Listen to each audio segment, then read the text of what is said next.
Murphy wears number 5. But he says, Wakey took full advantage, running everything up the edges and exploiting some poor defensive errors. They executed really well throughout the second half and deserved the 2 points. Wood and Tupu especially had great games. Tough to take, but we're still not done. Technically. Mathematically, they are not. He's right. Yeah, but it needs a set of results akin to San Marino and Mike Bassett, doesn't it, for them to qualify? Yeah, and look, Darnell and Jermaine, they went off. They've been fantastic wingers over this hot run. So that will have hit the strike power, but you have to look at the defence, which has been so impressive. Any defence that concedes over 40 points at home has had a nightmare, hasn't it? Yeah. Do you think there just wasn't enough cowbell? Is that what did it for them? I've got some caramel stuck in my teeth. That's my bigger issue at the moment. I don't know how much cowbell there was. I mean, there was 4,000 and there was nearly 5,000 on, so you'd imagine, the cowbell guy was there, banging it. From what I've seen, to be honest, it looked like kind of what the boys touched on there in those reviews. Some soft errors that, in particular, Tom Johnston really took advantage of. And it helps that he's got Bill Tupu and Jacob Miller inside him, who are really supplying the goods for Tom Johnston this year. And Tom Johnston's actually picking up his performances after his inclusion in the England squad. Because he had a spell where he was sort of outside and looking a bit dodgy, but he's last month, 6 weeks, he's definitely improved. Well, he obviously looked at the Denver test, looked at how there was basically 3 wingers in there, because Tommy Makinson came in and Jerry McGilvery, and obviously you'd have had Ryan Hall as well at that stage. And this is what I've got to match. This is what I've got to aim up for. And because Jerry McGilvery has still been going so well, because you've seen how good Tommy Makinson's sort of impact has been in games. We'll get to him in a little bit. Then he's going to have stepped up, and he clearly has done, and grabbing himself some scores in this game again, and actually looking like he's putting in a bit more work as well around that. I just think it bodes well, and they've got some class players, haven't they? In the end, they scored some simple tries as well, but Hampshire and Miller are working well together. And the pace they had actually was quite impressive early in that second half. The first 2 or 3 tries they put together, they really got a roll on, and that's what really blew Huddersfield away. Yep, definitely. I think that's all I have on that one, if I'm honest. Yeah, I've not got anything more there. So on the stats, other than penalties conceded, which was 9-5, all the major stats were in favour of the winning Trin side. 3 more breaks, 4 fewer errors, 3% better team tackle success rate, 1.4 metres per carry better average gain, and a healthy 416 more metres. So as comprehensive as the scoreline would suggest. Tom Johnston, 2 tries, 1 try assist, 249 metres, 2 clean breaks. Paulie had 11 tackle busts and 153 metres, so it wasn't all just the outside men there, although Paulie running kind of... He does a bit of a Ben Murdoch-Masilla job, doesn't he? He runs. He just drifts, yeah. Bill he drifts into that channel. 1 try assist, 151 metres, 4 successful offloads. If there's anyone who's got a vote in the Super League Dream Team who's not picking Bill Tupu as one of your centres, then you've got some problem with how you assess rugby league, is what I would say. And unfortunately for Riesling, he probably will sit just the wrong side of things, but he made 134 metres in this game as well. For the losing Huddersfield Giants side, for the third week in a row, Suya Matongi had 151 metres to make he makes the stats round up for a third week in a row this week with 151 metres, and Alex Mellor 118 metres. Okay, Friday night's big one, Tim. St Helens versus the Wigan Warriors in front of a slightly disappointing but still pretty decent sized crowd of 14,061. Chris Kendall was the man with the whistle. Wigan took a 14-4 lead into half time. It was so close in more than one way to being 14-0.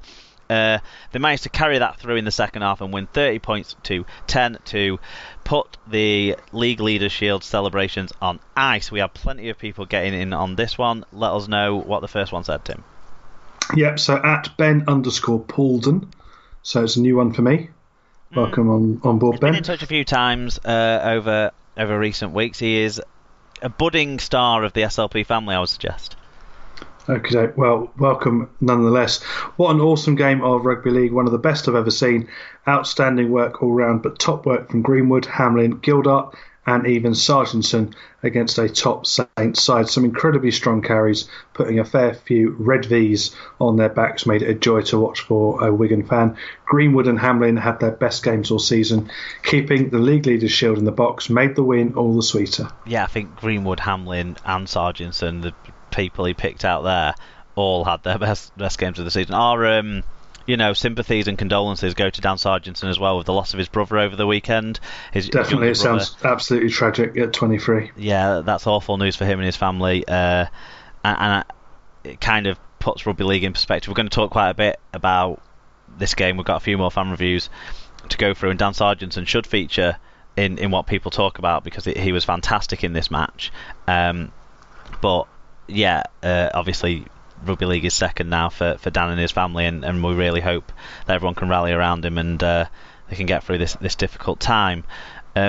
Paul Mac_78 said, "What a game. The first half was the best 40 minutes of footy I've seen in either the Super League or the NRL this year. Sean O'Loughlin proves he still has it. I like the look of Gabe Hamlin, and as a Titans fan, I can tell you how triggered I am about the performances of Greenwood and Sargentson. For Saints, T-Mac was great. Roby had his usual 8 out of 10 game. Really think this game could be a bit of a mental scar for Saints come the finals." That'll be just interesting, yeah, because there's a strong chance they will meet each other again. If they do it Old Trafford, yeah. Yeah, and that'll be an interesting one because I think this will hang over them and just be a memory of what could happen, so it'll be very interesting. Well, I think Phil Clark touched on it, didn't he, at the end of the coverage, on the Sky coverage, when I watched it back. He mentioned that Saints have beaten Wigan twice, but by close margins. Wigan have beaten Saints once, but by a dominant margin. Yeah, so more feedback from at Wigan RL Fan TV. So the blueprint of how to beat St Helens was created by Catalan, and a perfect performance was then built by Wigan. Wigan's defence was brutal, and the way Greenwood ran over Richardson were two of the plans perfectly executed. Party well and truly spoilt. Love it. Excellent. Good hearing from Sean. I will be with Sean on Wigan Fan TV again this weekend, where I'm probably going to talk more about this game and a little bit about the Wakefield game that's coming up on Thursday. Lee Whitnell said, "If there's one thing that Wigan love more than meat encased in pastry, it's fucking up someone else's home league leaders shield party night." Cut to Anthony Gellin's roly-poly try against Wire. Doing it to their fiercest rivals must have felt like sitting in a giant short crust hot tub swimming with meat and gravy with the twins off of Funhouse. Melanie and Martina. Must have known you were on, yeah, because obviously you've still got posters of them up on your wall. Exactly. Well, yeah. I mean, as I said before, every time I remember going out of uni, there was always someone who boasted of having sex with both the Funhouse twins, which then led to the conversation that you could find out that you could actually hire them for your event. So I need to follow that up and see if we can hire them to come to the grand final. Correct me if I'm wrong, but I still picture like your bedroom in your parents' house as kind of being in a time capsule of like 17, 18-year-old Tim with posters all over the wall and that sort of stuff. And a few medals as well from your volleyball or your dive-ins or whatever your stuff. And I still picture your mum to have left it as like a shrine for you. That is so incredibly close. You go home like every now and every like once a month or something for a weekend. Go and hang out with your parents, and you sleep in your old childhood bed, and you're hanging out the end, and you've still got your Power Rangers sheets and. Well, the interesting thing is, it's not far off. It wasn't until a couple of years ago, they redecorated a couple of years ago and repainted the walls, so all the posters at that point came down.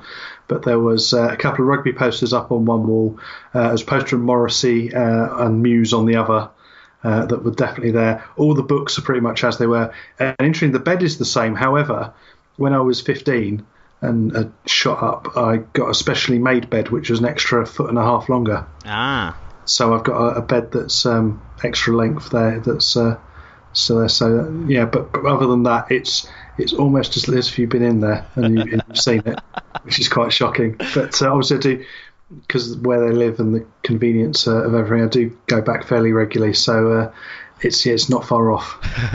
Whereas when I go back to my parents' house, when I moved out, basically they gave the 6 months period for me and Emma living together before they took out a wall.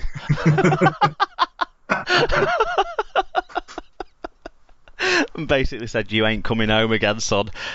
Anyway, what did Brian Davies have to say about this game?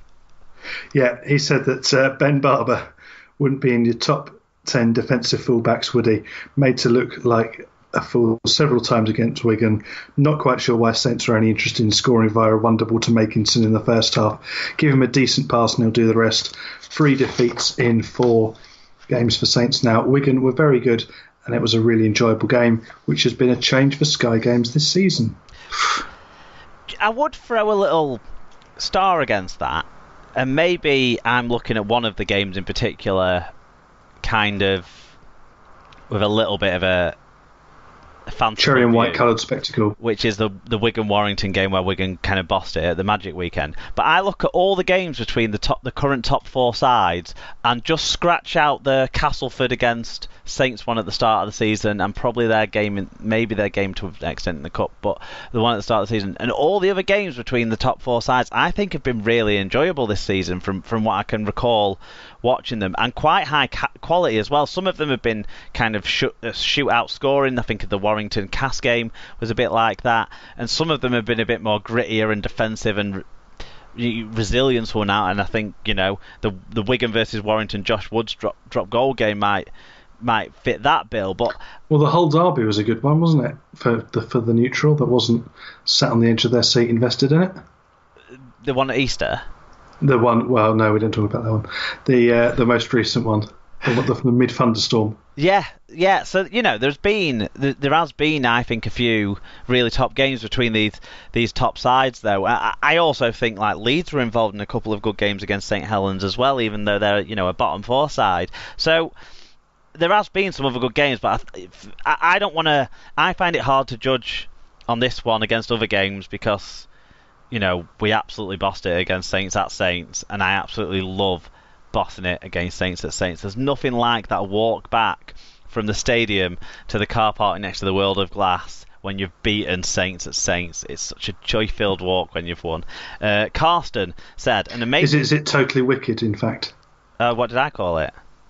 No. Is the walk totally wicked? I was making a pun on the stadium name, which has just completely fallen.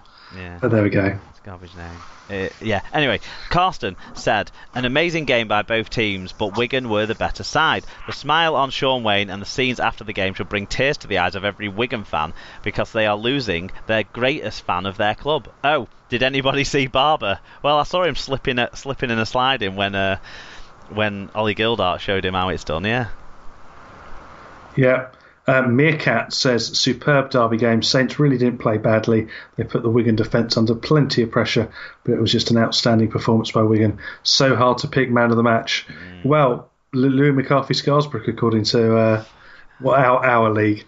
I have no idea why. I have no idea how Sargentson wasn't on that list. I have no idea at all. It just blows my mind that was the Southerner they picked to be on that list.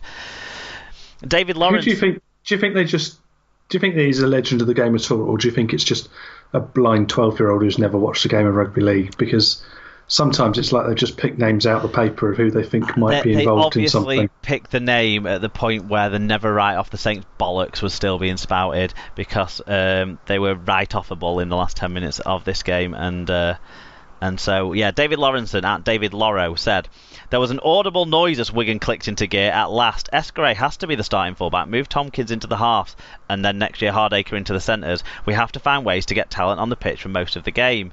Escaray had a few fantastic touches in this game, particularly in that first half when he got involved and clicked in with the golden edge, didn't he? So yeah,